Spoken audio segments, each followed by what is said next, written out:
Welcome to Black Tokyo Podcast. I'm your host, Eric L. Robinson, and today I have a very special guest, this man right here, Henry Seals, and he's going to talk to us about his book, Reading the Air, The Secrets to Succeeding in Business in Japan. And also, we're just going to kick it and talk about life in general. I haven't seen Henry for a couple of years, so let's dive right into it. Up. All right. Welcome. Thanks, Eric. It's great to be here. It's great to actually catch up with you. You know, when you asked me to speak, I said, this will be an opportunity to speak to you. Hopefully, other people will find it relevant, but really I want to relate to you in this chat because I think we have a lot in common. And before, the video ran, we spoke for about 2 hours, right? Yes, we did a podcast of our own. We're warming up. Yeah. And so, I do want to speak on the book because the book is my way of being able to provide, feedback to people, not even feedback, but just input and support to people because we all have limited amount of time in the day. Right. That's key. But I also want to just chat about like when you're going on this journey, wherever anyone's journey happens to be here in Japan, trying to find whatever their success is, whether it's financial, whether it's family, but the book's about business, but when you're trying to find it, there's pitfalls on the way. Okay. What you and I can talk about are pitfalls once you hit a certain milestone, like pitfalls of, people coming out of the woodwork, asking you for money and time and things you may not be able to give them. Right. People who aren't necessarily, found themselves or they're at a certain point in their journey where, there's things missing, they're still trying to piece together how to make it work for them. Okay. And, hopefully the book helps, but at the same time, I thought our discussion, we can just share what we're experiencing and give some advice to people. If you're looking to build your career, build your business, some things you want to avoid, which are both in the book and not in the book. Yes. Because the book talks mostly about business. Right. But hopefully what people will get out of the book as well is I put a tapestry of like my life in there because I think that what's happening in your life impacts, the level of success you can have. Like, are you in a good place? Do you know who you are? Are you dealing with workplace trauma? That can derail you sometimes. Also, the world can, and the example I was talking about before is the world can tell you, like, for instance, I started out in IT. Right. Okay. I'll introduce myself in a minute, but I started out in IT, and I got into IT, one, because I was interested in it. Okay. I like computers, just generally. I like mechanical. So this is from a young age? Oh yeah, my father also sort of made sure we were around machines. So he got us an Atari, and then he got us a Commodore 64. Oh, yeah. My parents were divorced, but my father would always make sure we had these interesting computer-related toys. Okay. So I always liked playing with machines. But I think the interest in being in IT was because I wanted to, everyone else was also talking about IT. Like, this is the future. Right. .com and HTML and these things. So I dated myself. HTML. So all this kind of stuff. So there's also a pressure. I'm like, yes, I remember. You remember, right? When it first came out back in the day. Right. And so people are telling you this is where the future is.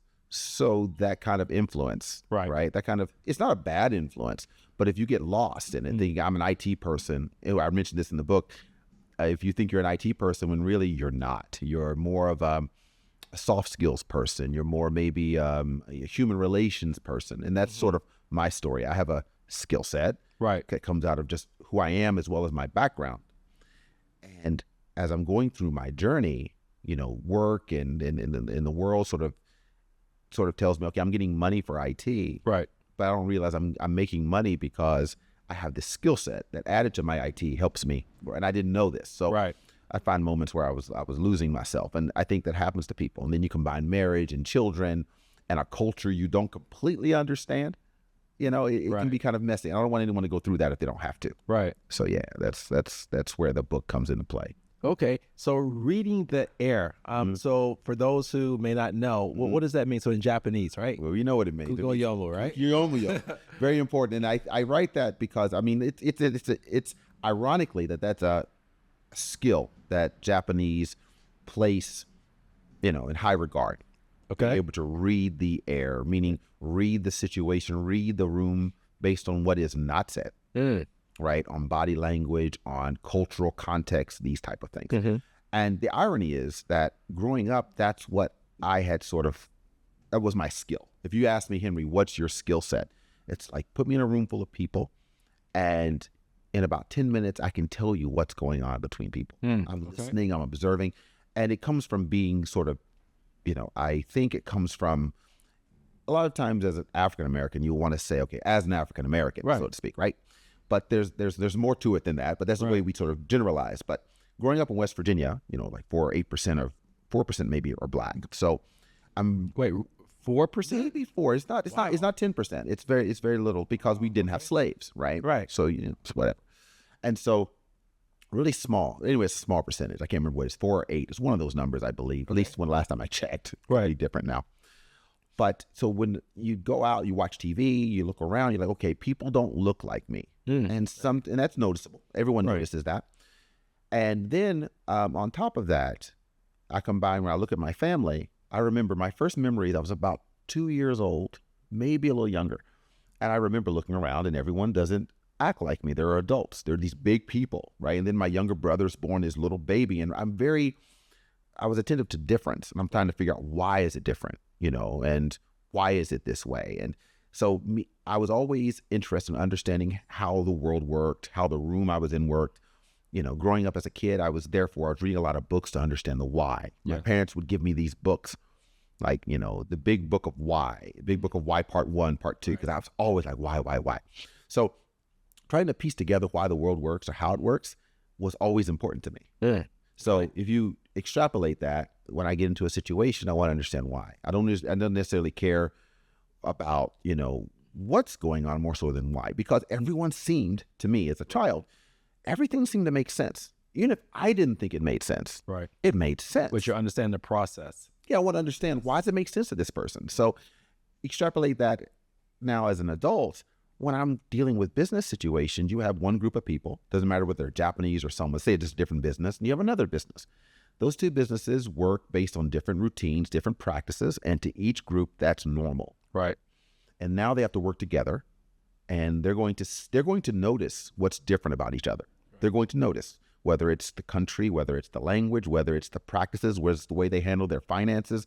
They're going to notice the difference. And so for me, helping other people understand one another. Okay, so cross-cultural differences. Cross-cultural differences, whether it's culture of business, culture of what city you live in, culture of race, just being able to pick out, okay, this is where this person's coming from. This is why. Right. And then I try to help other people understand that, the why doesn't just come from someone wakes up one morning and I want to be a mean person. People don't do this, right? Right. They come from a faith based on cause and effect that affects their mindset, and this person does too. And I think that people can relate to. Right. Right. If you have this experience and therefore you think this way, and vice versa. Right. So in Japan, a lot of times when you come into an environment, how this is relevant to Japan is when you come into an environment that is different from what you knew, different from what you're comfortable with, and yet at the same time, you have to make a living. Yeah. Every bit of frustration is juxtaposed against this need to make money and survive. Right. So sometimes you're not the best you. You're not as understanding. You're not going to be as open-minded as you could be because there's pressure on you. Right. So people like myself sort of step in there and say, okay, this is how you can handle that. This is what's going on. This is how you can leverage your skills or your way of thinking in this environment. So reading the air is really important, but it's difficult to do in the moment because there's pressures on you. So this is not so much a book if you're in survival mode that you need to pick up, but a book that you should pick up to help navigate the water, so to speak, prior to getting here to Japan? Oh, wow. That's complex, man. That's it. Okay. So we're speaking to the audience for a moment here. Because that's thinking, I'm like, yeah, okay.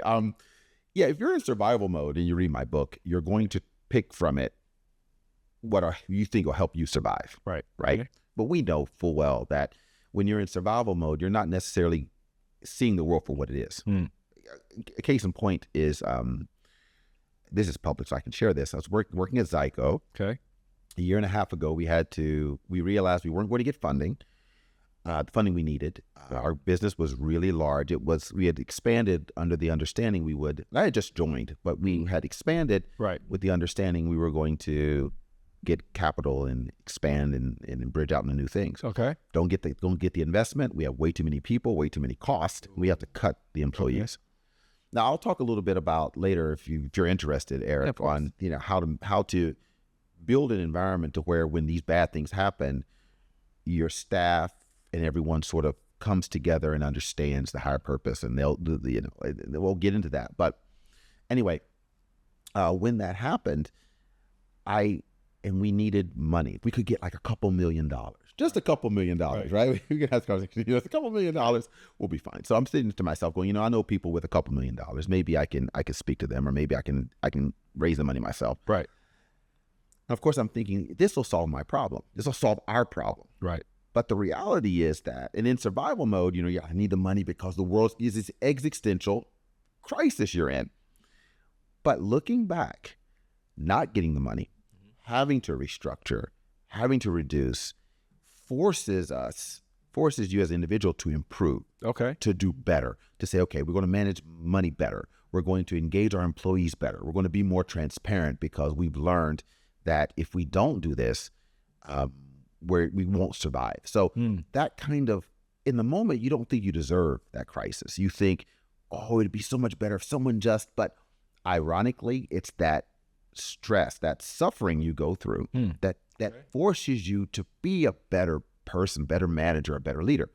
And so that's sort of why I said in survival mode, if you read the book in survival mode, you may not get from it that I'm sharing with you that you need to go through your troubles and challenges. But even if you're in survival mode, what the book can provide you is that it makes sense, right? Right. The world makes sense. This Japan place makes sense. Additionally, other people have overcome. So in the book, I write about my divorce. I don't write about it in the context of, well, she divorced me, this bad thing happened. I write specifically about how the environment I was in undermined my confidence in my marriage and in Japanese people to a degree. Right. And you couldn't have told me in the moment to think differently. I had to go through the failure and go through the other side. And of course, what I'm describing to you happened years ago, 20 years, more than that now, 20-something, 24 years ago, and then again 10 years ago. No, more than that, sorry, time, COVID, 15, 16 years ago. So I'm going through these things a long time ago, but I'm through the other side, and I'm like, I had to go through that. If I hadn't, I wouldn't have learned, and it's unfortunate. Right. So maybe the book can help you prevent, if you're in, and again, to answer your question, if you're in survival mode, if you're not in survival mode, you can read the book and say, okay, I'm going to, just on faith, because he seems to know what he's talking about, I'm going to try something different. While in survival mode, you probably just need to go through the ringer and then come out the other side and then try something new. And hopefully this book gives you a lot of tools you can use when you come through to try. So, So you're right. If you can create and share an operating model, a self-sustained system, your chances of getting by increase. Social conditioning leads us to unconsciously believing in the righteousness of our upbringing, even if your culture was oppressive, as the fact of your existence proves your culture works. Your unconscious mind thinks favorably upon that which affirms what has conditioned you socially. Okay? Yeah, that's a mouthful, isn't it? Yeah. So, in layman's terms, right? All right. And if you remember in the context that you wrote this, okay, can you break that down for me? Sure.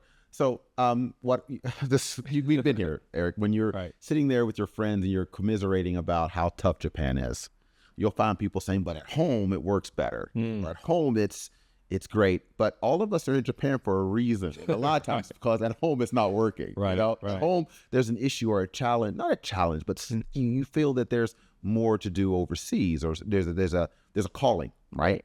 But when we're faced with challenges, we think, well, in the old days it was better. We do it all the time. It's like the world was better before the internet. Back in my day, right? Yeah. Was the world better before the internet? We don't know that, right? We don't know that. I mean, some people tell you that crime is much lower historically than it's ever been, globally. That is, they'll say there's less war in the world, but with the internet, we see war all the time.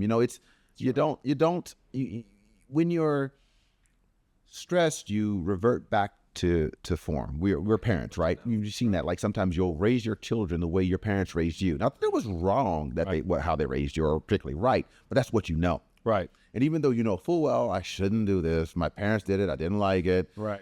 But you do it anyway because you revert to that in times of stress. Yes. So I think being mindful of that, being mindful that you have these biases that are based on the fact you believe the way you were raised was right. You know, in the moment we could talk about how America was oppressive or there was racism and all that kind of stuff. Right. When you're dealing with like, well, you know, the Japanese don't say no directly, or they believe we don't speak the language, and we've been in Japan forever and they still say Nihongo wa jouzu desu ne.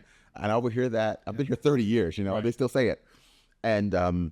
And you'll start thinking, well, back home, and then you think to yourself, wait a second, no, that's not true. It's a coping mechanism, yes, but if you don't realize that it's also a disruptive coping mechanism, you put yourself in a disadvantage because, again, this culture makes a whole lot of sense. And if you can understand what's going on, then we just shared an example before this video where, because you know what's going on, then you can be yourself. Right. And then you can leverage that knowledge to be yourself and to get more out of it. Like, you know, the example we were saying before, you're dealing with a business partner and they're very traditionally Japanese. And a part of you may say, well, I've got to adapt to the Japanese business sense in order to get this to work. You don't have to. You just need to understand where they're coming from and go, okay, they don't know that I'm the person in charge, right? The example you gave me, they don't know I'm the person in charge. So they're speaking that way, but I know the moment they know I'm in charge, they're going to change. Right. So I want to use that, you know, in a way, and I don't need to act Japanese. I just need to be myself, but understand where they're coming from, because understanding also reduces bitterness. Like that person who's being disrespectful to you, they can't help it. That's how they're indoctrinated to say, you're not the decision maker. Why am I even talking to you? And then, of course, if you're Black, they're not comfortable. Not used to. They're like, comfortable is a good word. Yeah. It's a good word. They're not comfortable because they've never seen it. That's right. I mean, they've never seen someone like us stand in front of them with a team of Japanese people being the decision maker. So I give them grace on that, right? And then I'll leverage my understanding of, and then it'll come out that he's the decision maker. And then they'll act differently, and that's where character comes in. Because they've learned something. Right. I can either be an asshole, and say, "Well, you should have understood. You should," and I'm like, "No, they learned. They're behaving well. Right. Let's give them credit for that. And then, of course, if they revert back to form, then we, whatever. Use to navigate.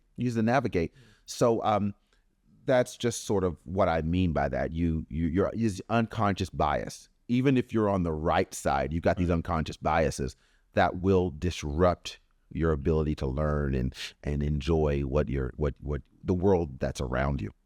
Okay. That's what I meant. So in having your second book, why did you feel the need to even do this? Well, I mean, what was going on in my life? head? Just, you woke up one morning, like, I'm gonna write another book. Like, so I'm working at Payday, and the chairman or the CEO at the time asked me to leave. Okay. Oh, just real quick, explain what Payday is. Payday is a buy now, pay later platform. It's a great platform. It allows you to, purchase things without using your credit card, using your phone number.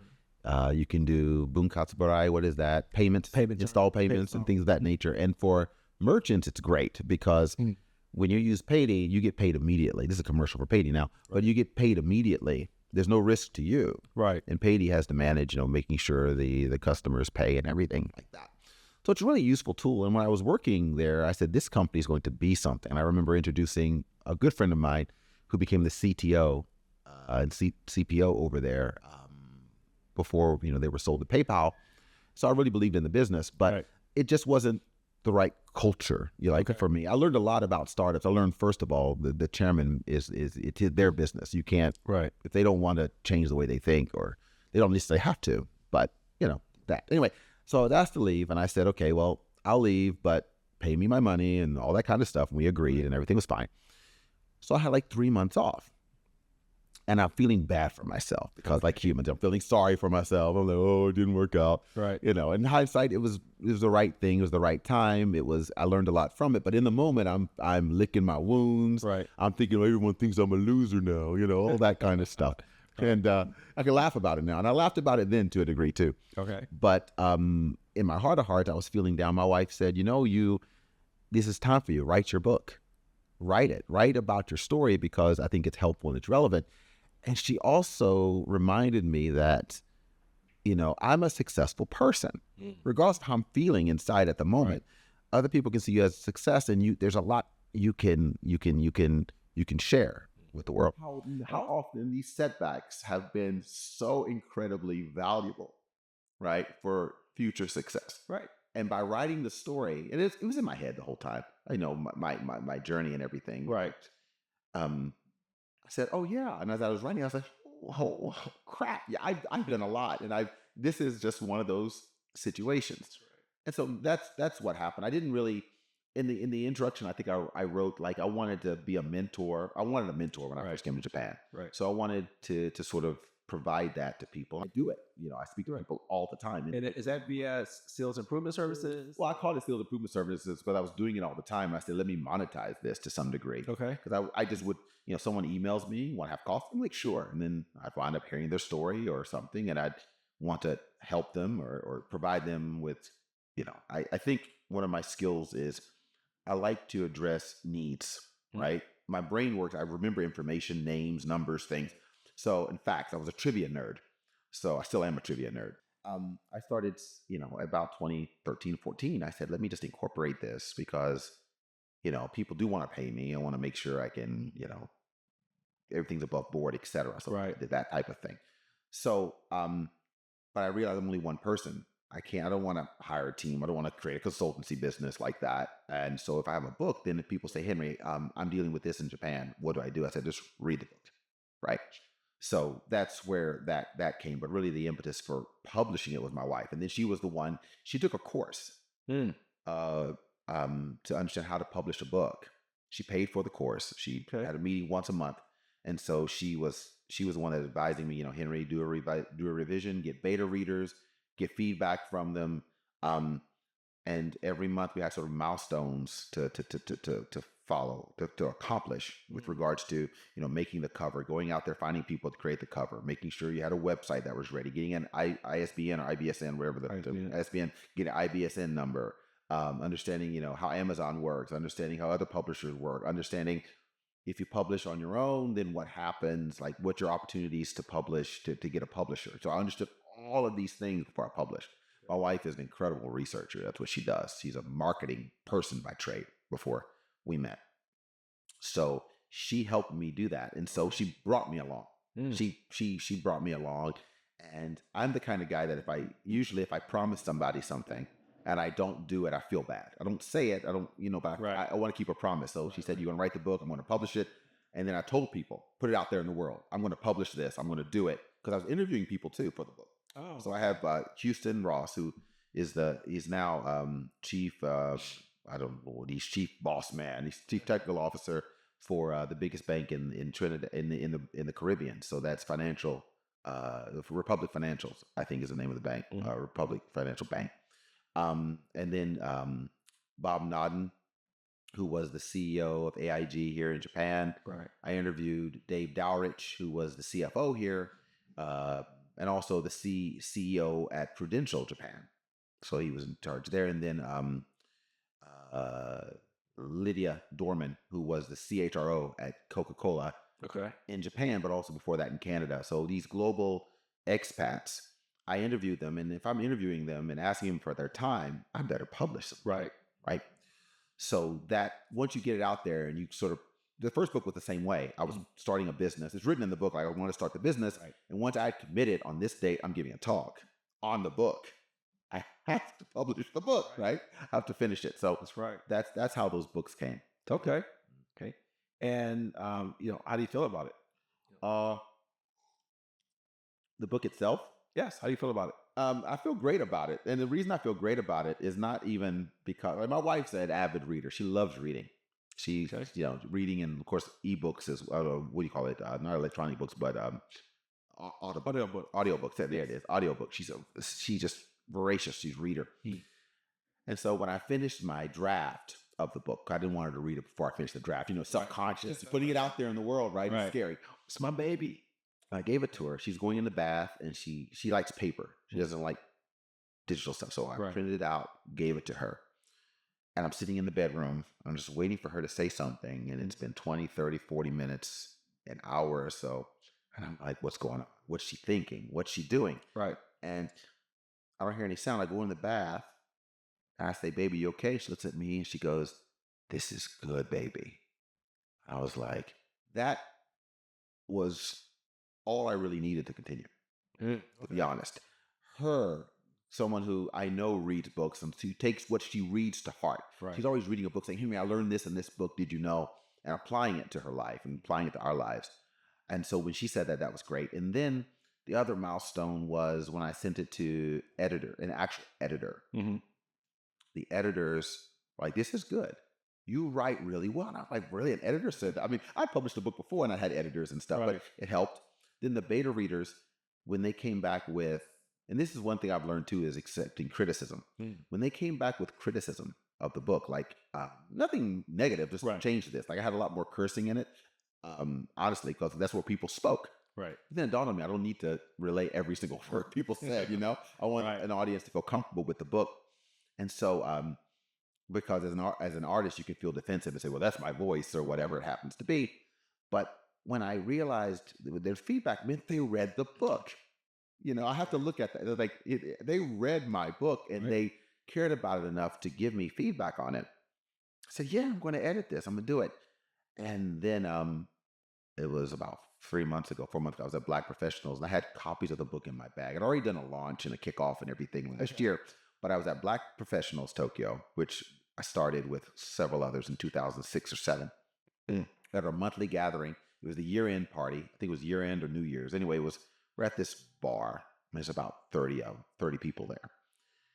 And someone said, here, I already published a book. Do you have a copy? I'd like to get one. And I said, sure. And so I had copies and I sold the copy to the fella. He's like, I need 2. I need one for my nephew as well in the States. I'm like, okay. Then another person said, and I sold out of books right there. Nice. And I said, wow, and the money's nice because I have kids in college, can't complain, Right. But also it was like, oh, this resonates with people. This validation. This validation. Right. And so that's I feel really good about it. I'm really good about the book. But you know what's funny?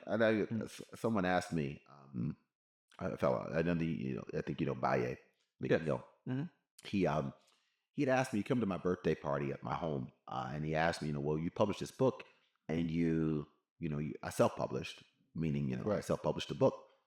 He goes, you're selling through Amazon, and you think you give up anything. And of course, my wife had researched so much, I haven't given up anything, right, so to speak, right? She did the research, but he asked, how do you feel about that? If don't you feel maybe you should have gone to a publisher or something, or try to own your rights to your book? Now he doesn't know the story about it. I own the rights to my book, but he asked the question. It dawned on me why I wrote it, and I didn't care about the money, so to speak. Money's good. We always know that money's great.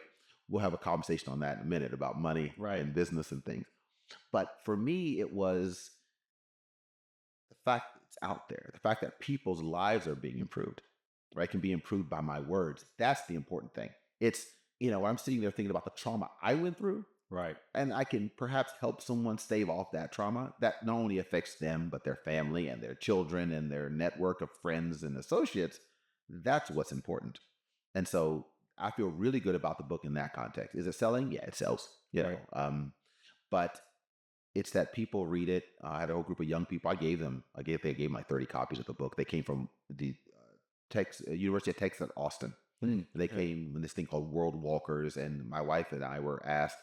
Actually, ironically, the person reached out to me because they saw me online. They reached out to Sasha because she saw what she did online, not realizing we were married. I had the same last name.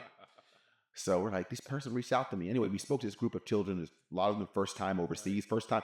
So a lot of them were the first kids or first people in their family to ever go to college. Not even travel, but go to college. So when they liked our story, they read the book, they wanted copies of the book, and they seemed really excited. So that's the point for me.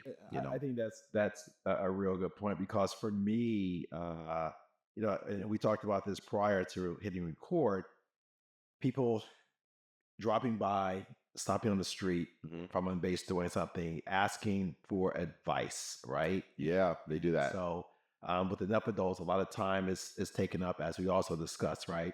But when people give you that feedback and say, hey, man, this happened because I did what you suggested, or I saw you do this, or I'm online watching what you're doing and I decided to. And so, why I dusted off my manuscript was getting a lot of that, especially now. And I'm thinking, yeah, put it in the book. Put it in the book. Since I'm not selling it, right? I'm not consulting. What if I become a consultant? We be asking for advice, charge for your time. Right. Because we talked about how people can suck up your time. They can, yes. They can. I believe that the opposite of people is numbers. Yeah. Right. And the more I was forced to focus on numbers and gain the ability to manipulate them, the more something inside of me died. Add to my unconscious avoidance of engaging people, I was sliding downhill and didn't even know it. Now, this one stuck out to me because you're in IT, right? You're dealing with, ones and zeros. Then you went to, I believe, insurance, and then HR. Yeah. Okay. And you make this statement. Right. Was that a reckoning from like what you did in the past? Okay, so let me give the people context. So by the time I got into HR, I had sort of figured out, oh, this is my strength. This is my skill. Okay. There's a part where I thought, I was working in finance, and I said, I'm going to quit. I'm done. Right. This isn't what I want to be doing. Not the finance part, but just the work and what I was doing. I didn't feel something was dead inside me. Okay. And I said, I'm going to make a pitch to the new CFO about what I want to do to engage people, because it was right after the Lehman shocks and the economic crisis was underway. And I said, I have a plan I think will help engage people, get them motivated to work and perform and feel better about their work. Okay. And so I'm gonna make a pitch, and if he doesn't like it or he just ignores me like a lot of other people who didn't seem to value that people skill that I had. Right. I said, I'm just going to quit and I'm just going to figure out myself. And I gave it to him, and he figured, he said, you know what, just do it. He believed in me, or just believed in the concept. I don't know what Patrick was thinking at the time, but okay. Patrick Dwyer, that's his name. Right. He just told me to run with it, and it completely changed my career. But before that, when I was working in IT, I liked IT, and I could feel in a project team, I was the person who, as I said before, if we were selling a new system or a new concept, or I was building a new system, I could go to the users. Right. I would see people pitching like, this is a new system. It's shiny and it's great. And it's a data warehouse, and it allows for scalability and flexibility, all those sexy terms. Right. And the people are like, and salespeople don't care. They want to sell things. Sell it. Right. So I said, when I was selling a product to someone, I would say, what is it you're trying to do? What are you trying to accomplish? I would start at that core thing, try to, and in the meanwhile, as they're speaking about themselves, I'm inputting this into my head. Like, this person has 2 children, so they don't want to be spending a lot of time at the office. They want to have a system they can access from home. For instance, I just started piecing this stuff together. So I remember once I went to Australia and had to launch a new system. It was called Goldmine. It wasn't the most perfect system because we had a global system that unfortunately wasn't necessarily very useful to the Australians because the data warehouse to refresh took a long time. Okay. So we needed a local system that would take the data. Yes. And then process it and create reports for the salespeople in Australia. This is back in 1999. Okay. So they needed a system that allowed them to see their sales. They wanted to see their sales and calculate their commissions. I'd done the same thing for Japan. I created a sort of customized system, picking data out of based on our global system. Yes. And I was able to find the tool, find various vendors, do vendors did pitches to the salespeople. I did it all in about a week. I had a week's time. I was in Sydney. And I endeared myself with the salespeople because I got things done, obviously, but I was able to, this is hindsight. At the time, I didn't realize what I was doing, but I had this ability to get people to open up and to talk and to make them feel as if I'd heard them, and then combining that into a business strategy. And, it's all the things I think you want in an employee personally. But when the results would happen and things would go well, I didn't realize it was that people skill, that capability that made me successful. I thought it was my IT knowledge because that's what I was recognized for. You're an IT specialist. No one was giving me an evaluation on my people skills, my collaboration, my communication, at least not in any scientific way. So I started valuing my IT knowledge. And then, when I stopped really polishing that human that skill, I used it, but I wasn't polishing it because things change, right? Right. So you need to do different things. So I got into a job, and then, I was also sometimes dealing in the Japanese environment. You run across people from time to time who just don't like foreigners, and they're open about it. Right. And I had a CEO who was that way, and he was open about it. And so that built a little bit of fear and paranoia in me. What are people really thinking about me? Right. I let it poison my spirit.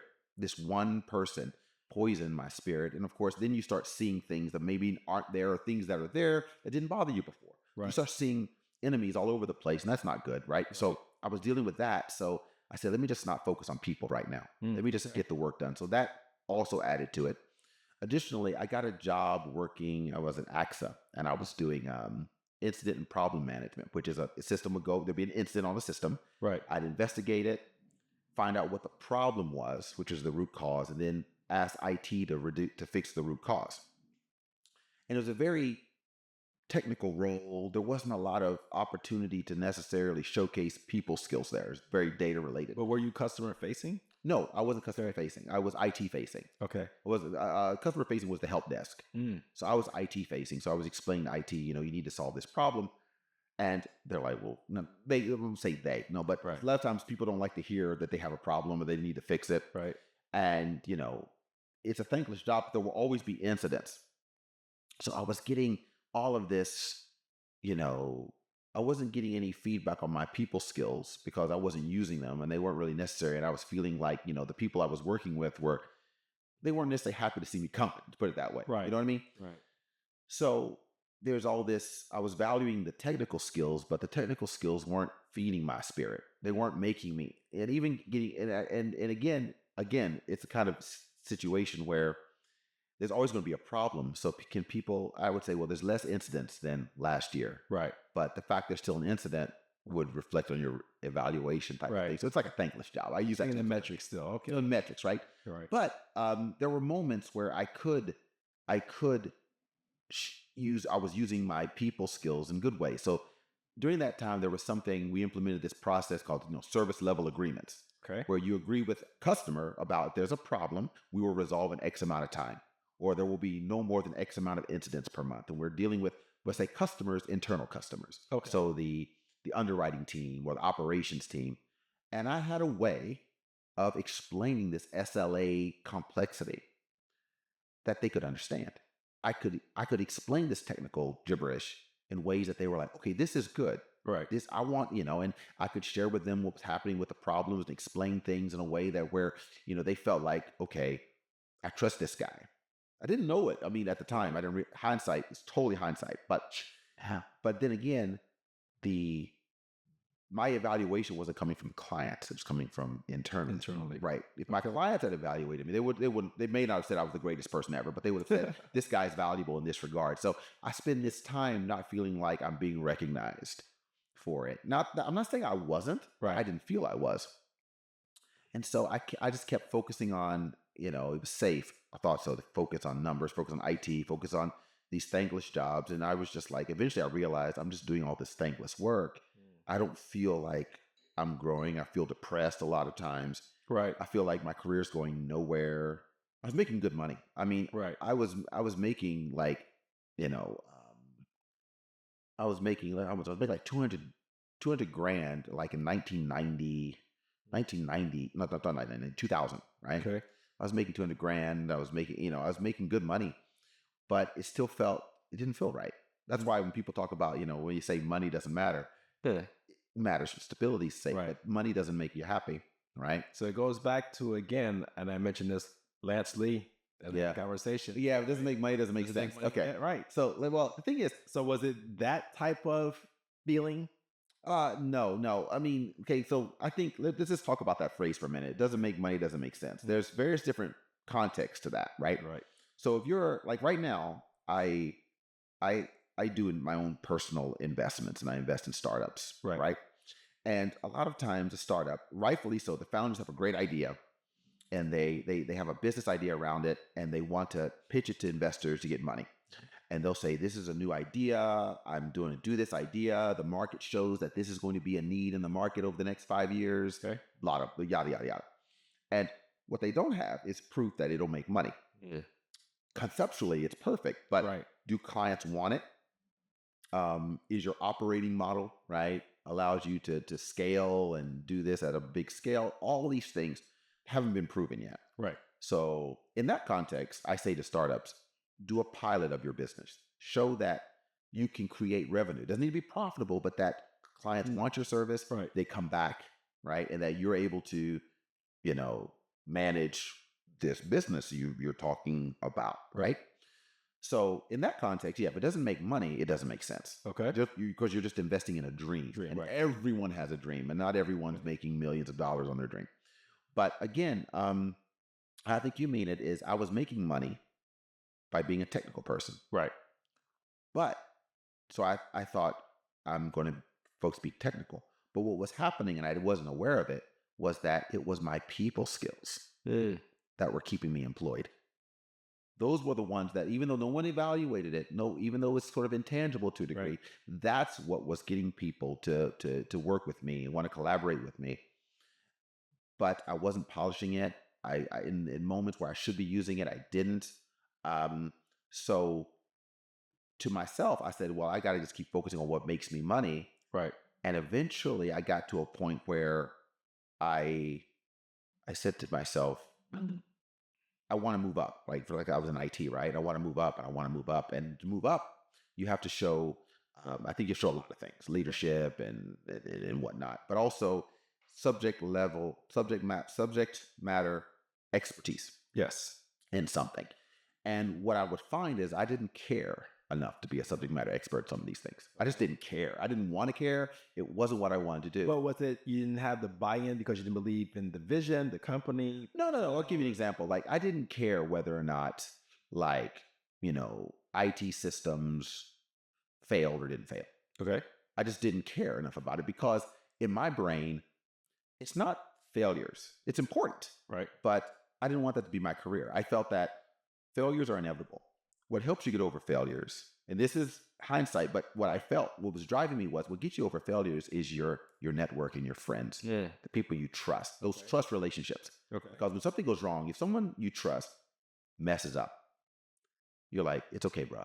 I get it. Someone you don't trust screws up, you're like, right. So for me, part of me didn't want to focus on that. Like, how do I improve that? Improving that is not about improving your systems. It's about improving the people. Right. Or for instance, when I was working in insurance. Okay. Not the whole time, but when I first started working in insurance, it was like, we need to sell lots of insurance. You need to sell lots of insurance. So I'm sitting in the IT side, kind of like building the systems and projects that would indirectly help us launch products. Okay. I didn't really care about that part. I didn't care about what we were doing because I didn't see the impact it had on customers. Right. Once I started to understand how the customers used our product, I was like, oh, okay, in order for that to happen, these teams need to collaborate better. But right now, my job is to build widgets and do projects for IT. I don't care about this. Right. But I've been doing IT my whole career.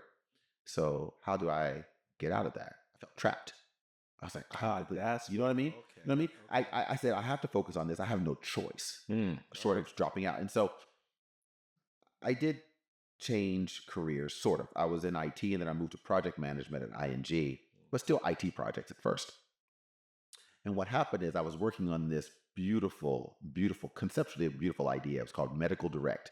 It was doing a direct medical insurance product, meaning people can purchase it online. The underwriting, everything is automatic. You don't need to go to an office, fill out a piece of paper and wait and all that kind of thing. So it was a project. I was selected to be the project manager, basically the lead for that project. I was in charge of the operations, IT aspects of the project. And then there was the marketing. This is 2005, 6. Okay. So there's the marketing team. Marketing team had a marketing executive, Moizumi-san. I remember him very clearly. And they were leading the marketing aspect of it.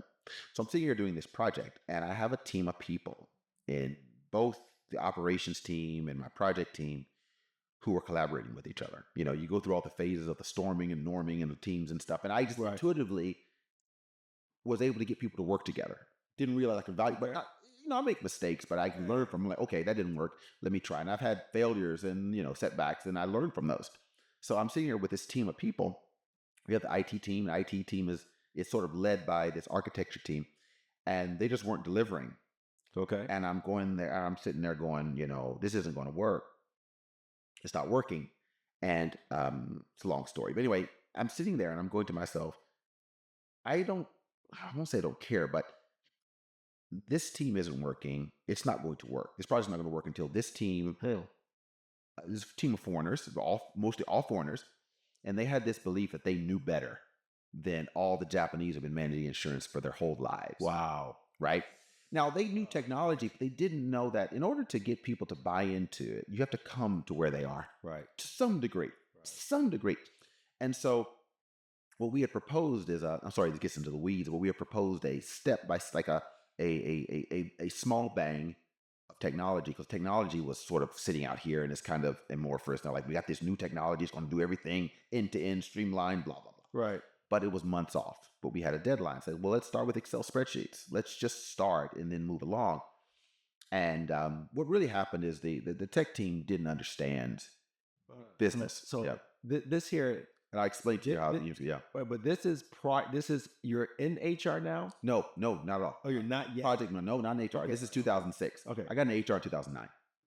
Okay, all right. Okay, so how this is relevant. Sorry, I'm going on, aren't I? Let me just explain how this is relevant. I'm trying to remember, because I want to dial. There's another one I want to dial into, and I want to make sure that my timeline is right on this. Okay. All right. So right now I'm talking about 2005, 2006. What I might not have written in that book, this particular project.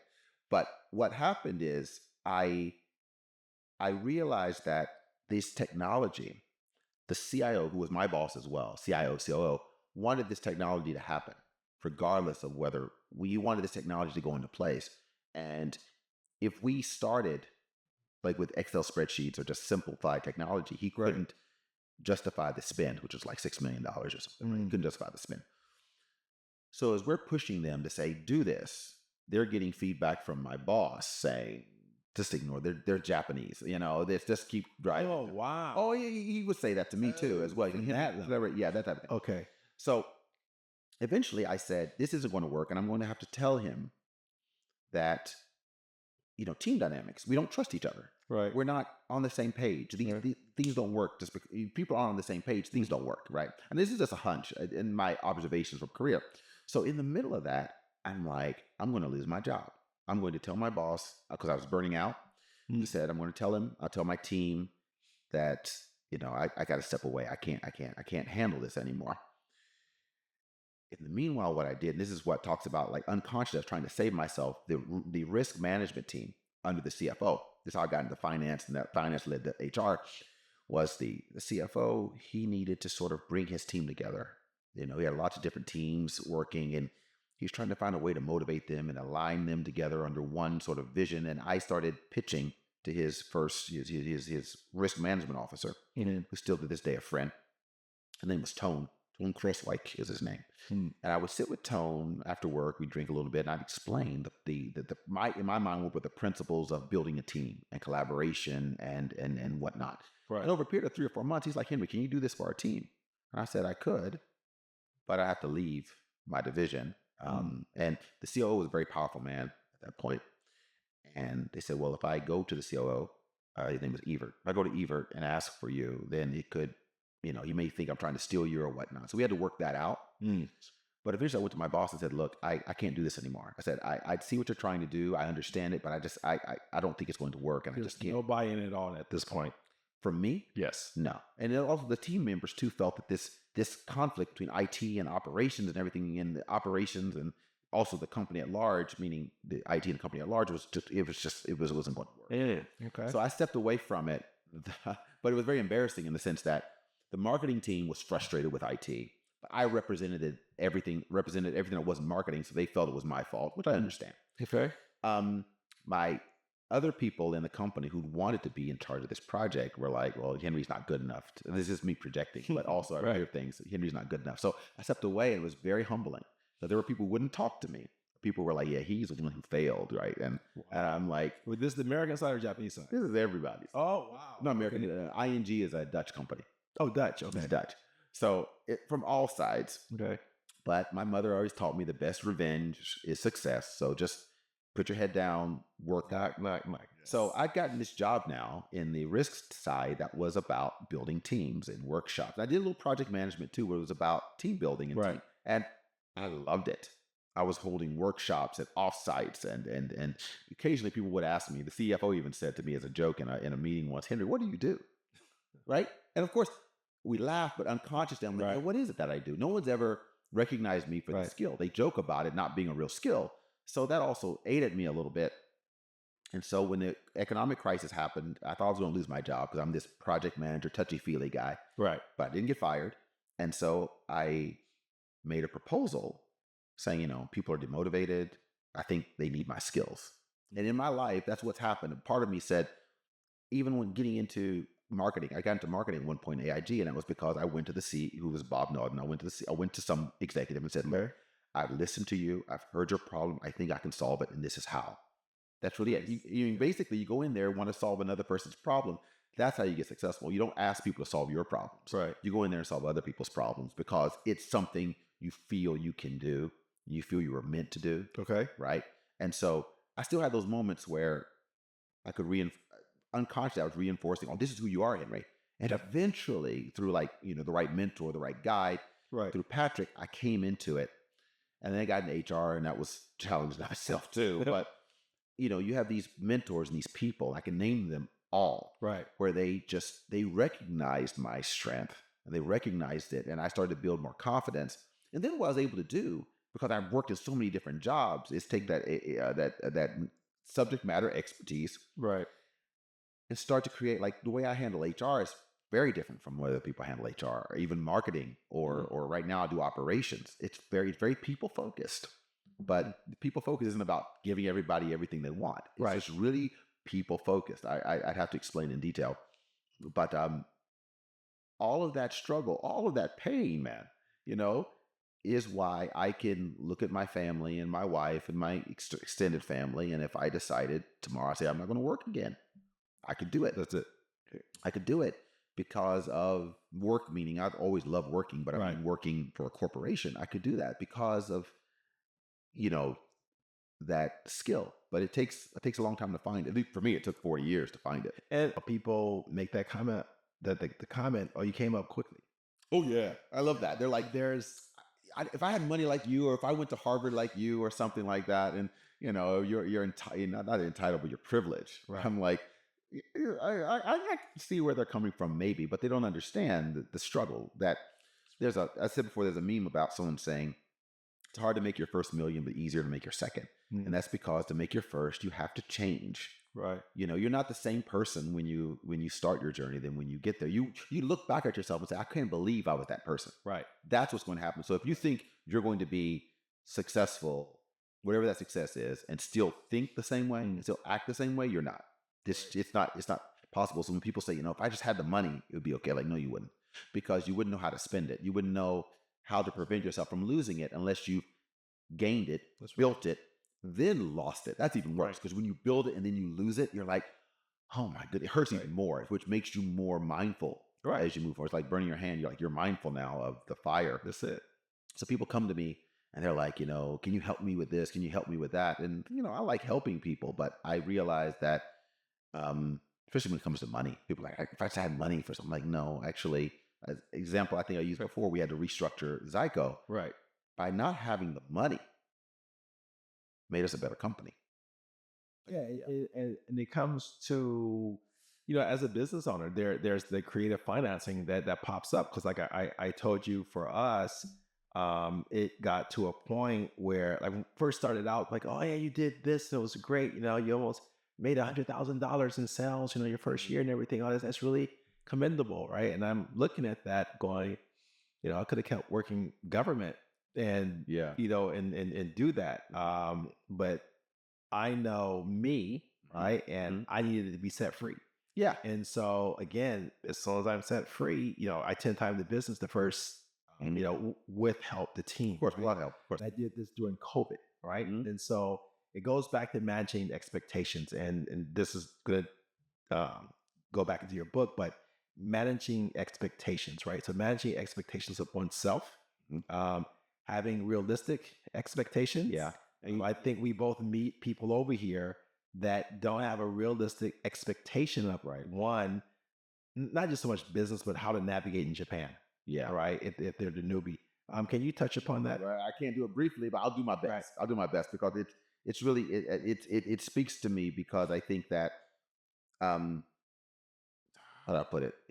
How you ask the question is, when you're trying to do these things, like, how do I do it or whatnot, people don't realize that one, these things take time.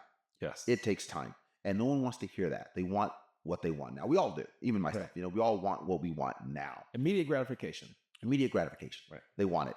And so when someone, you know, is sort of like, you know, like, how do I put this? With expectations, you think, okay, here's an example. I knew it. I had a perfect example. So at Tokyo Black Professionals last year, I had a session on investment.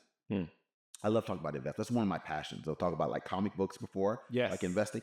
So I, as a kid, I was always trying to invest and make money, right? Because it was just fun. It felt like I was in control. And so one of the things that I say to people, I said, okay, everyone's talking about, yeah, I should have invested in this 20 years ago, or, you know, I should have invested in that and this and that. And as if somehow people in the past, or, you know, it was a mistake. It was a simple mistake you could have made. So I asked them, I said, okay, 2 questions. What year was Microsoft incorporated? What year was Apple incorporated? And what year did they go public? And no one got the answer right. And I wouldn't have gotten it right had I not researched it, but I sort of knew. I knew a little bit because, you know, the trivia nerd in me. Right. So both companies were incorporated in the 70s. Microsoft took 10 years to go public, right? So let's say in 1974 or 5, when Microsoft was incorporated, someone had said, take your life savings or take $20,000 or $50 or whatever and invest it in Microsoft. Would you have done it? The answer is no. Right. They wouldn't have done it because they would have said, okay, what's the market going to be? What are computers? Or really, are people going to have computers? You can't know what the future holds. Same thing with Apple. You wouldn't have done it. It takes a level of risk also that makes people don't think about how hard it is. They think of, well, you know, Bill Gates had a dad and of course it worked. I'm like, but that doesn't determine, his father can't make people buy computers. You know what I mean? His father can't make people say, I want to shift the paradigm of how we do operations in all these companies all around the globe. It doesn't work that way. Right. There's still a lot of risk involved. And people because their lives are hard, they think, well, what do they have that I don't? Natural thing. Right.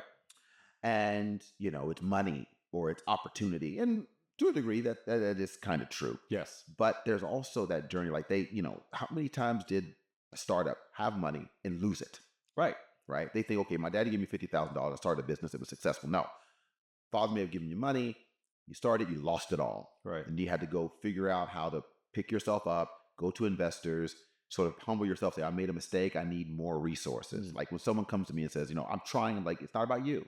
At the end of the day, to be successful, you got to have a team of people. You have to have the right mentors around, the right advisors around to sort of tell you when you're making mistakes, a trusted person, good relationship. So when someone comes to me, I'll give you an example. Someone speaks to me about something and all they talk about is negative relationships. This person did that. I'm like, that person's not ready because, you know, you're not going to be successful by finding the right people. That's right. You build success by building relationships, building trust. Yes. Or building relationships, realize you can't trust that person, but you're going around building trust relationships, right? You know, caring relationships that have engagement in them, and then you're successful. So, you know, the journey, people don't know the journey. Therefore, when I wrote the book, I wanted them to know, like, I was going through crises of like motivation, crises regarding my love life, and crises regarding, you know, my sense of self. Right. These are real things that people who are successful are going through, have gone through. And therefore, when they don't give you, let's say, you know, I was talking to a young man who I'd been mentoring for a year or so, and he just wasn't making any progress because in his mind, he thought, I just need money and I'll be fine. and money fixes it all, right? Fixes it all, right? And so people think, and I'm really honest to goodness, man, it doesn't at all where it really matters. And so I, at the same time, there was this meme going around, like, would you rather have dinner with Oprah or $500,000? I think you may have seen them. Something like that. You know, it's on Jay-Z or... something like that, right? Right. And my wife and I just coincidentally, separately, we mentioned to each other, I said, obviously the dinner. And I wrote the dinner, of course. I decided to write. I rarely write on social media, but I said the dinner. And if someone's texted, well, you know, that's because you have $500,000. I said, look, no, it's not about. It's hard to believe, but that's the journey. That's the journey you have to take, right? Because if you speak to someone who's influential, and they trust you, they open doors for you. Also, they open doors to help you learn how to invest that $500,000, right? Like you have $500,000. Okay, how do you invest it? How do you? What is it? Make sure you're paying your taxes. Yeah, all that type of thing. So, I guess what I'm getting at is, we don't realize that there's a journey that everyone who is what you successful has gone through that makes them realize when they don't give you something, it's not that they don't want to give you something, but the best teacher is your failure. And if you can have a trusting relationship with someone, then over time they start to influence you and you influence them, and then they'll support you. But the support you need isn't the money. Like, I mean, when Payday went public, not public, was bought by PayPal, right? Owned stock in it, owned enough, right? Owned stock in it. And I didn't join the company because I thought it would make me a millionaire. I joined the company because potentially, yes, I knew about the company wanting to go public or get sold or whatnot. But someone introduced me to that business. A recruiter did, right? They introduced me. Why? Because they thought I was the best candidate for the role. I knew the recruiter personally. They believed in me. This was a relationship that allowed that to happen, not somebody just saying, "Oh, you're a Harvard man. You get every job you want." This is right? You have to earn it to a degree. And then I'm working, I do the job, and I have my stock options, and voila, right, type of thing. But those relationships I built in that company lead to other opportunities as well. It's not about it's really those relationships. And then I could think to myself, and then once I was able to make that money, because I had a relationship with an investment advisor, it helped me. He helped me protect my money. Right, I have someone help me do my taxes and these type of things. But if you had just thrown couple $1 million at me all of a sudden, and who do I trust, right? I have like it happens. If you get lots of money, all of a sudden people come out of the woodwork. Who do you trust? If you haven't been working on building relationships and trust with people, you're going to lose that money real quick. And it happens to a lot of lottery winners because that's what happens, right? No trust. So you have to. It's a journey, but the journey. When we had to restructure the company, I remember saying to the chairman, now the chairman, he was the CEO at the time of Zyco, I said it to other executives, I said, it's these moments of like struggle that makes the success that much sweeter. As long as you're surrounded by good people, you trust each other, you're doing good work together, this company could go under, but you're going to trust each other for the next journey. And you're going to look back and go, yeah. So when I sit with guys who have struggled and are able now to take care of their families, especially when we're just sitting, just chatting, there's a feeling of just like, it's nice, isn't it? Yes. Just to go like, we struggled. I'm so proud of ourselves. And, there's other struggles and setbacks that are going to be ahead of us. But it's a good feeling because we can't teach someone that. They have to go through it for themselves. You said your goal is simple. Make it okay to be different and more flexible. But you cannot do this successfully unless you are conscious of the social and psychological pressures, networks, and programming of your team, and therefore developing strategy in that context. Yeah, that's another sentence full of words. Yes. Yeah, what does that mean? Layman's terms. Yes, let's break it down. Okay, so when you're talking to somebody or you have an argument with someone, at the end of the argument, no one's changed their mind. Okay, you can't convince somebody to believe something. Right. So even if it's a good thing, you can't. So if you have a team of people and you're going to do something that maybe in your heart is going to make the company better or make their lives better. Okay. Company's doing better, maybe they'll be rewarded and get an extra bonus or something. Even good things, they're not going to necessarily respond because any sort of change carries with it a level of risk. Okay. And say your Japanese team is like, okay, we've been doing this forever. I've been evaluated because things go smoothly. Now you want me to do something different. Okay, if something goes wrong, what happens, right? And you can tell them, but they're still not necessarily going to believe you just because you tell them. Okay. There's risk going on in there. Maybe some people respond that way. Or, you can show them, say, hey, other companies have been doing this. Okay. Give them examples. Say, hey, it's going to be okay. Doesn't necessarily mean they're going to respond to it. So you need to understand what are the drivers in your team's mind? Like, what are the things that are blocking them? It could be historically, you may have people in your team who love to do new things, but historically they've been shot down. So they are reluctant to step up again. You need to understand that. Okay. Or you may have someone who literally doesn't want to fail, right? Because failure seen as, setbacks. That's the term you use, right? Yes. Setbacks seen as failure. So what you'll want to do is help them understand how you are going to address those risks. Okay. Now, someone who maybe doesn't have my background may say, okay, well, I'm going to talk to my team and say, okay, what risk are you worried about? It doesn't work that way. People's risks, the things they're scared of, are sometimes unconscious and they don't know. Or even if they do know, they're not going to tell you. They're not going to trust you. You're new. Like, why would I open my heart to this person? Now, with that, real quick, Sure. and speaking of Japanese employees, Oh yeah. with the average, say, go out there, being risk averse, Very risk averse, right? Does this apply? Yeah, you definitely. I'm speaking particularly about Japanese employees. Oh, okay. This is all Japanese employees. Right.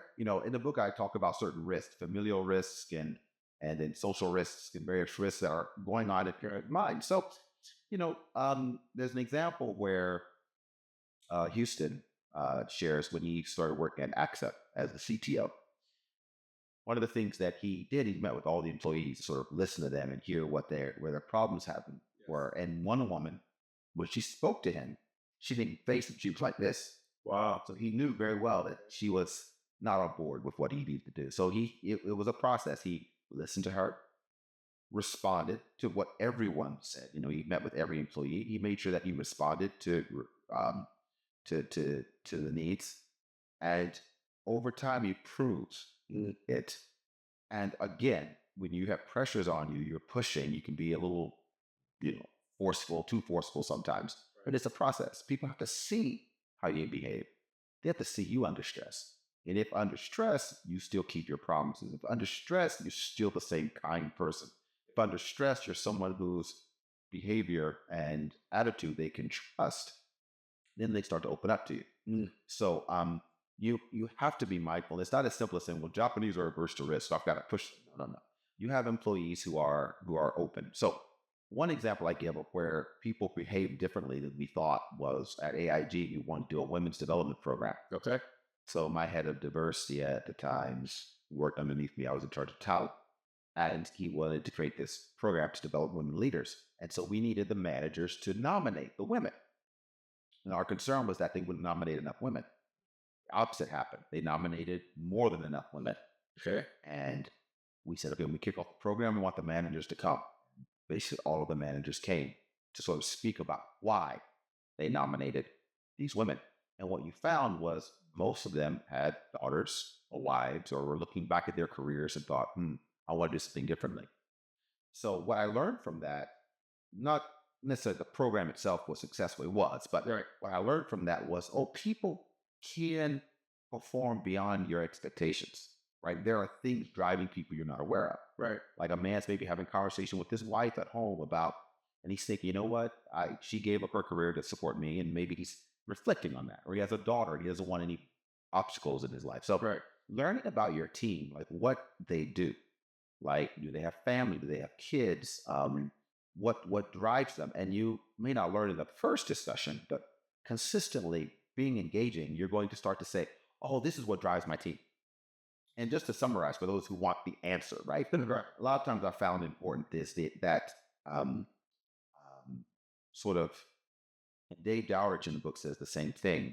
You got to give them a higher purpose, right? Like when I was talking to one of your team and she asked me, why did I become a Japanese citizen? And I said to her, it's very simple.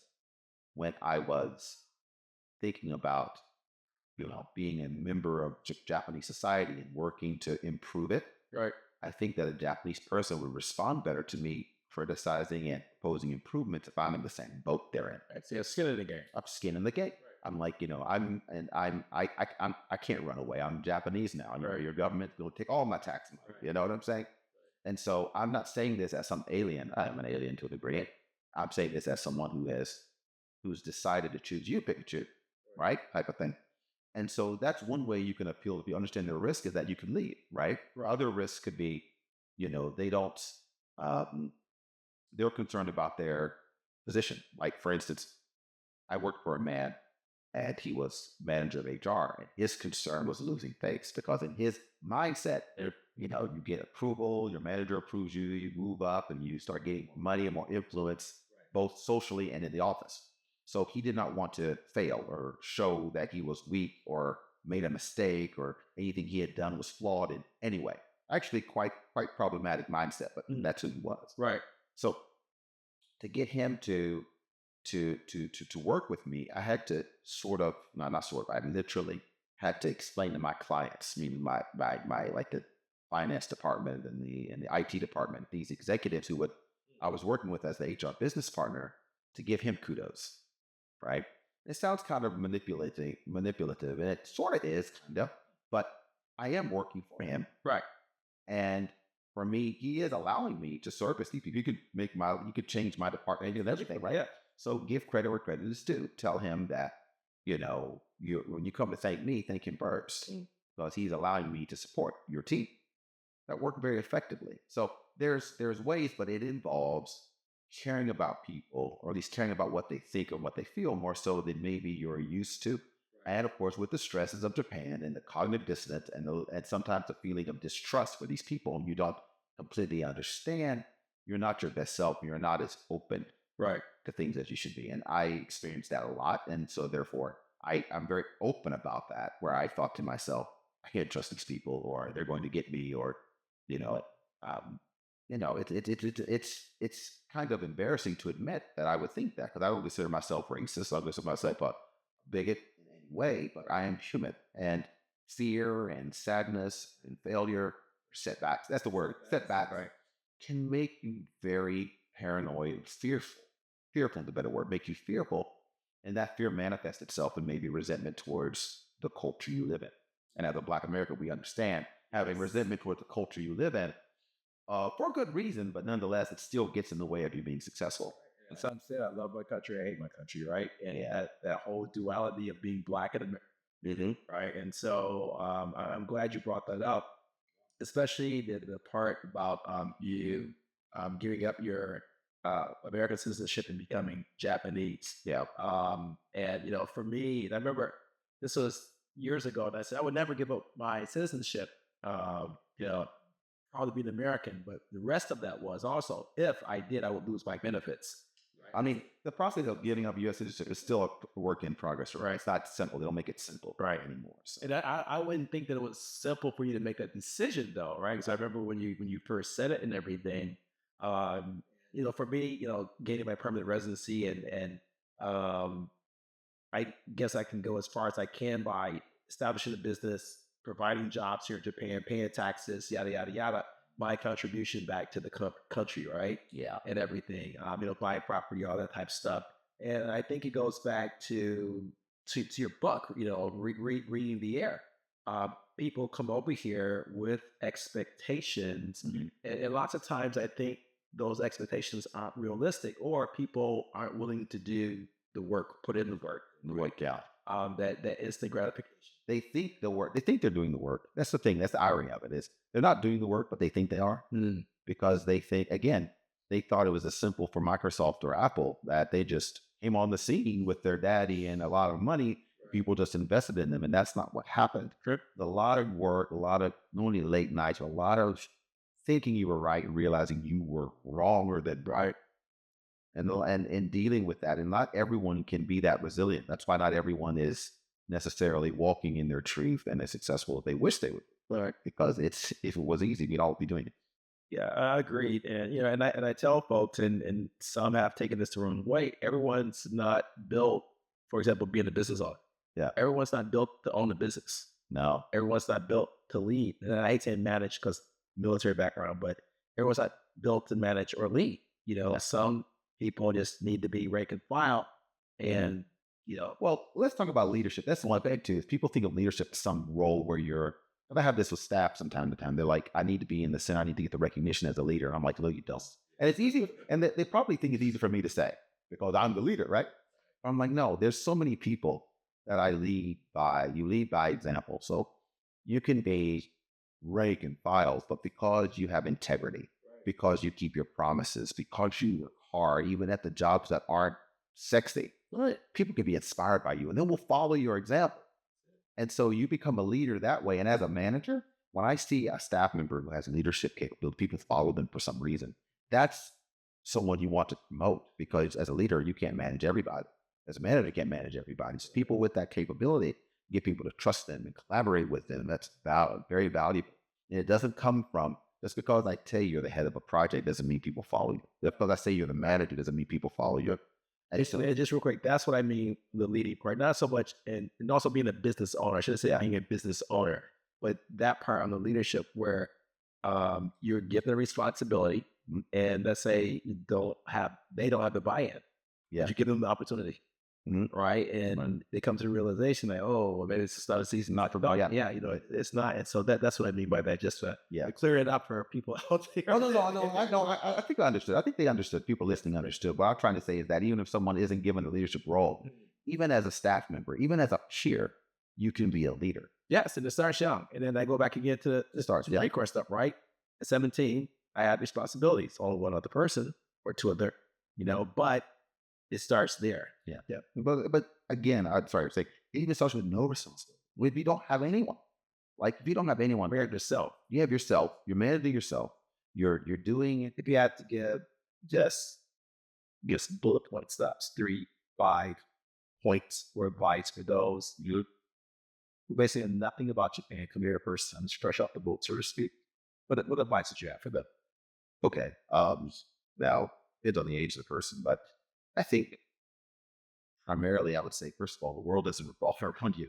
And the quicker you get, you start to realize that you're the one that needs to understand what's happening. Right? I think that's a good thing for anyone. I think the world, I mentioned being the book, the world doesn't care about your feelings. Yeah. That's a much more, expletive version of that. The world doesn't. And so it's up to you to sort of understand what's the game going here, right? Not that, you can come here and think, I'm in Japan, I'm confident at home, I'm going to make things happen. That's wrong.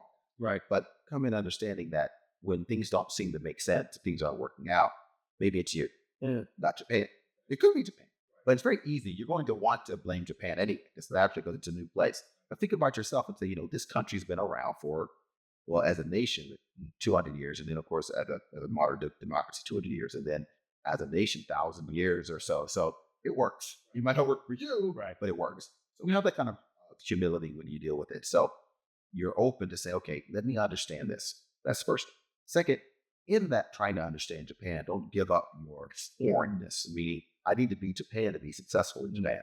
It's not true. Like I said in the book, not only that, we're trying to rum, Jet.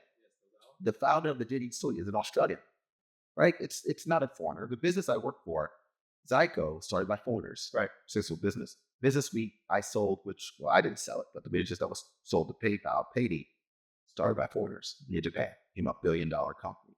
So you don't need to somehow be Japanese. You just need to understand the values and the principles at work in people's hearts and minds, so you can then touch their hearts and minds. If you don't know how to, then you're not going to. If you have disdain for it, then you're never going to get there. So that's the first thing. So don't lose yourself in that. Okay. The next one is surround yourself with people who have done what you are trying to do. Some people want to surround themselves with like-minded people. I get it. And I do that too. Right. But you want to surround yourself with people who not only done what you want to do, but have the mindset you want. You want to be around people who are, and I'll tell you, I've had young brothers, particularly, who've gone back home, and they've said to me, when I was hearing you speak about becoming Japanese, Henry, I didn't just say that. That's not me. You're different, or you're whatever. And I'm thinking, I get it. I understand that feeling completely. But that's one of the problems that get. She said, that's not me. I don't relate to these people. I said, the reason you don't is you're not there. So as I said, we were talking before the podcast, your first million is hard. The second is easier. And that's because you learn to become that new person. Right. You have to be different. So just because you say, well, I don't think, like some people are positive about Japan. Right. You meet those people where I'm one of those people. I'm very positive about Japan. Doesn't mean I don't know that Japan can be really bad to people. I know this. I'm a human rights commissioner. I'm Japan's first-hand born human rights commissioner. So I know Japan violates people's rights. Yeah. People violate people. I'm aware of this. I'm very positive about Japan. You think, well, I'm not that positive. That person is not like me. I'm like, actually, I was like you, and I still am. But I realized that if I focus on negativity and ignore all the positivity around me, it's never going to be happy. So first of all, be open to Japan, be open to the fact it makes sense, whether you understand it or not. Don't lose yourself and say, okay, who am I? What value can I provide to this culture of mine?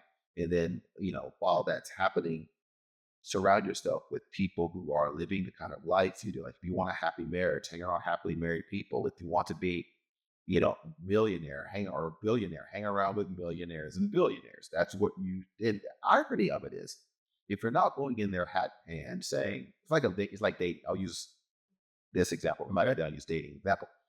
You don't go into a room of billionaires, hot heads, and give me money, I need money. And you go in there as someone who wants to understand, learn, and grow, be a friend, or be a listener, or be something, confidant even. You fly on the wall? Yeah, basically a fly on the wall. They're more than happy to share all the secrets. You know what I mean? We're happy to share with people. We don't have the time to share with everybody, but we're happy to share.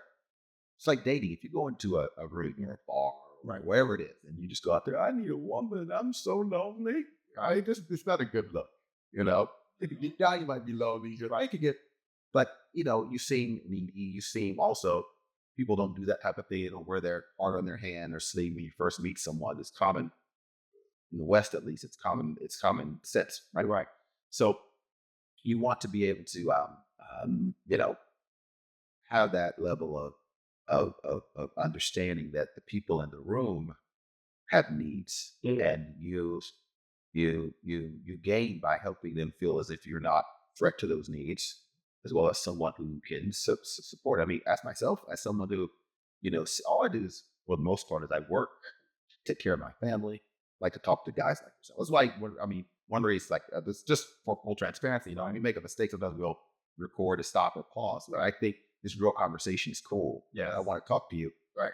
Is that, I do that. And, the reality of it is that if, I get frustrated from time to time when, someone will come to me not understanding, I haven't read the book, not understanding troubles, the trouble I see, I haven't seen that, to say, hey, can you help me? Or, right, can you, I'm like, not really. not to help you really need. I help you think you need. Yeah, but right. So I know for my friends and all my brothers, really, literally the ones that I who either are doing what I want to do, who are successful in the way that I want to be, or who are sort of linked to me because they see me as someone who want to be around or emulate. We check in on each other all the time, just for fun. Like, what's up, bro? You good? Right?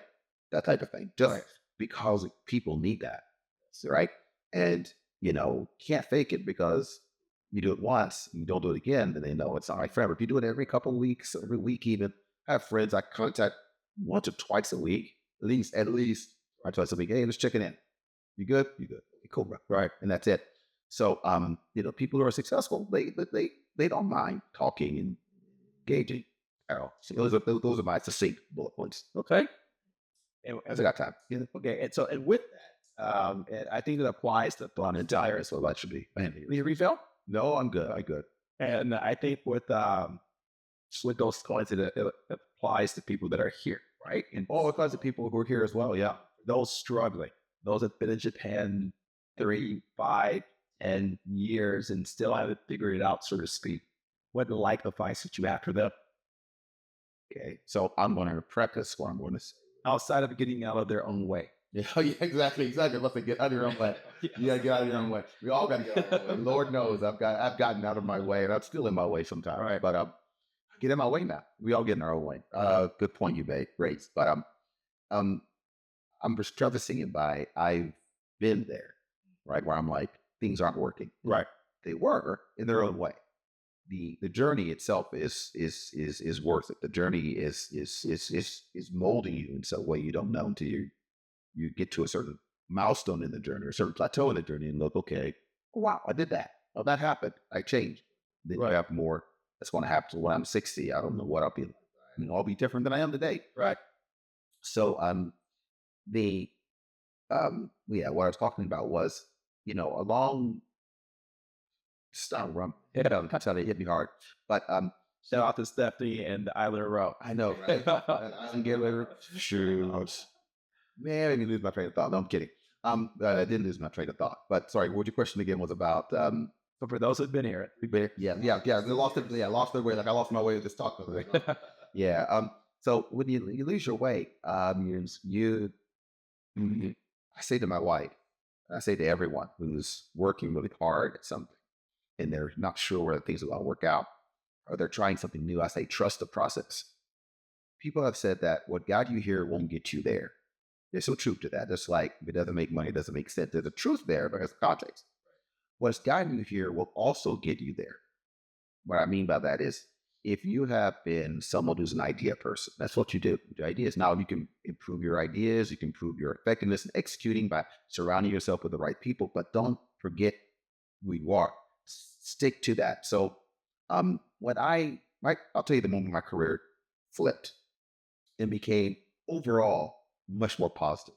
Okay.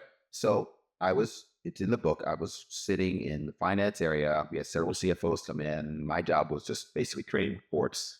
The waste of my talent at the time, waste of the company's money too. And a new CFO came in. I said, you know what? I told my wife at the time, I'm going to quit because I just don't feel this is where I actually want to be. Yeah. Right. And I remember that day very clearly. I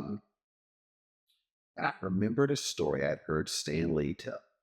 I mentioned it in the book. I think I gave him credit for this, where Stan Lee said, whether it's true or not, he said it, and it impacted me, was he was doing these monster comic books for Atlas Comics for his uncle, and realized he wanted to do something else. So he says, I'm going to pitch the stories I want to do, about the heroes I want to write about. And if he says no, I'll just quit. And I thought to myself, Henry, I've gotten all of my jobs by presenting an idea to someone. Like I mentioned before, when I moved away from that medical direct project, right, I've been speaking to risk. So I said, you know what? I'm going to pitch my idea, which is based on observation and data. I want to pitch it to the new CFO who's coming in. He says no. I'll just step away. Right. And to his credit, to my own credit, I'm the one that wrote the plan, obviously. Right. He said, sure. Right. So I didn't try to be something I wasn't. I didn't try to say, okay, here's all the financial numbers. And I say, no, this is people. This is human passions and human motivation. And this is me articulating how you can take that and make it powerful catalyst for, high performance. And so you got to focus on himself. You can't, like, if in those moments, sometimes you'll think, my friends are all business people or executives. I need to be an executive or distracted. That's a distraction. Just because you're hanging out with people doesn't mean you like them. Right. Or you say, you know what? I'm in IT. I moved before I told you I was trapped in IT. Right. I was trapped. I was so trapped. I remember when I moved from IT, sort of moved from AXA to ING. I mentioned before I was doing projects, but it was IT related projects. But I got out of IT. I remember the day I got the job off from ING, I thought about not taking it, even though I was unhappy in my job. I almost said no. Actually, I did say no to the recruiter. I said, I don't think so. He's like, Henry, you can't do this. This doesn't make any sense. Right. And I thought about it. And I remember I was laying in bed looking up. I was like, what am I doing? I'm scared. I'm scared of success. I'm scared of trying something new. Mm. So, in those moments, you've got to listen to who you are.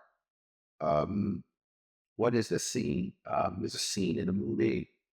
I think it might be Black Panther, right? And she says to him, show them who you are. Yes. Right.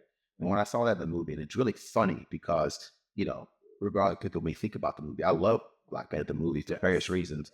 Right. One, Jack Kirby created Black Panther, which I'm a big Jack Kirby fan as far as art's concerned, but also when you're trying really hard to assimilate to a foreign culture, it's difficult to remember who you are and that who you are has value.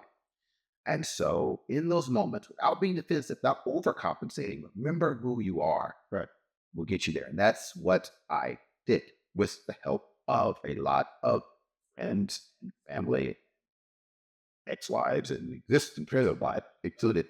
You need to surround yourself with those people. And so I have, compared to 20 years ago, I have fewer people I hang out with, right? But the relationships I hang out with are people who are, trying their part to improve themselves, right? And have a track record of doing it, right? Rather than, people who want to be like me. I still hang out with them. I mean, they reach out to me. I make time, but, I need to do that. But again, I'm going to fall short, and I've had it. Right. I'll give you an example before I run out of time here. My daughter, she was at Howard, my second child. She went to Howard. They just decided to go. And I was very proud. She wanted to go, and she got in. And she fell ill. Unbeknownst to her, unbeknownst to her mother, me, or my wife. And she just went missing one day. She had sick and was hospitalized. We didn't know. She went missing. And in that moment, in the meanwhile, my wife's father was ill and he wound up passing a week and a half later.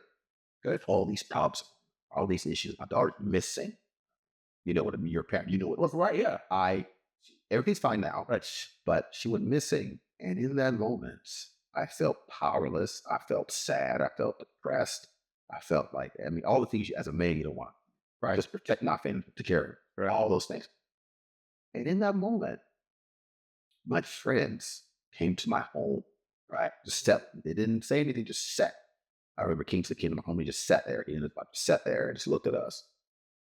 That's really about to be there. When I went to finally heard from my daughter from the hospital she was in, and I flew overnight direct to Dallas to see her. My adult best friend, I guess, some right, Valentine, fell in Nigeria. He lives in Austin, no doubt. He lives in Austin. He flew to DC just to be with, that's your friends, right? And so with his 50th birthday, I flew out there a couple of weeks ago to be with him for his birthday. And so that's what I realized in that time when I was down, these people came to support me just because. That's how these are the things that when things get bad, those relationships, those being yourself and putting your best self out there will build relationships and friendships. And that then at some point turn into money, right? I've met people because of friendships that, I never would have met before. The people haven't given me money or anything, but it's wealth because these friends I've created over these 30 years in Japan keep me sane. Right. They watch out for me when I'm going overseas. They're like, you know what, Henry, if you need anything, if your family needs anything, I got them. Don't worry. I have friends who say that to me, and they mean it. I know they do it. When they go overseas, like Henry, I said, I got you. If anything happens, we're good. And that's not about, they don't like me because I'm wealthy. They don't like me because I'm even black. There are a lot of black folks we don't like, folks we don't like. But it's because of your character, because it's who you are, and you can't lose sight. Therefore, the book. Okay. So, but that is it's been a great conversation. Thanks. For the first time we tried the podcast, I had technical difficulties like a mug. Yeah, remember that. And anyways, and I'm sort of still upset, but I think this is a much deeper, richer conversation than the first one we had. That was a long time. I had just came. Wait, was I in States? Yeah, it was a long time ago now. It was a lifetime ago. I think I was in the States. I was there. I was in Monterey. What year was that? This was 2000, early 2016. Well, I didn't know. This 2016. Right. And but it's I love your book.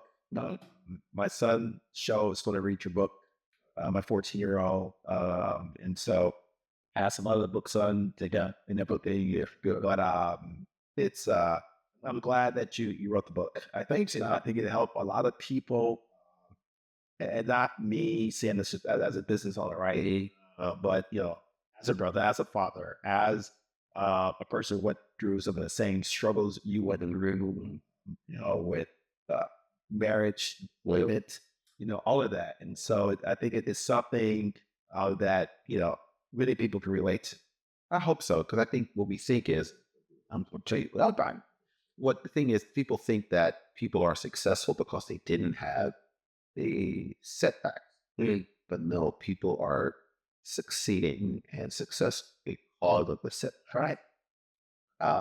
So yeah, we've all been there, and we'll be there again. Unfortunately, I'm a firm believer in them. I tell people it's not so much that you had that setback or the failure, as people like to say, but what are you going to do? Yeah, it's can you get back up, dust yourself off, change, and just and keep going. So again, thank you for your time today. No worry, bro. Thank you, man. Glad the weather is better than something it was crazy with you. Nice. You got your skater and the rain and everything. And you've traveled. So that animate your event. And so First Fridays, they plug a bunch of organization, Tokyo Black Professionals. It's a free organization you can join. We have monthly network gatherings. Usually there's some sort of lesson or learning. Then of course there's sales improvement services. That's my sort of branding of, advice if you want consulting or advice, or just some of my services that I provided through that. Again, my day job is Zyko. So if you're ever doing an event, or whether it's a gala or just an event, you want to sell tickets, Zyko is a great platform. You can easily just sell tickets on the platform, and most of the money. I think you have a good cost structure there for people wanting to sell tickets. It's free and it's quick. Okay, it's really cool there. And then of course, other than that, my most important organization is the Seals family, right? So we're out in Chiba. So if you ever get an invite for food by Sasha, you should definitely come. all right. Regret it. And how can they find you on social media? Social media, my name, Henry.Seals on Twitter, Instagram, Facebook. Basically, I got my name right very early in the internet game. So you just look up my first last name. You'll probably see the picture that's on the book. That's my profile picture. So you'll see that. Yeah, that's what you'll see. You'll see that. And that's where you can find me. Okay, appreciate it. Thanks, bro. All right, well, Let me take care. yes. And that is a wrap. I will see you on the next episode. Yes, please. All right.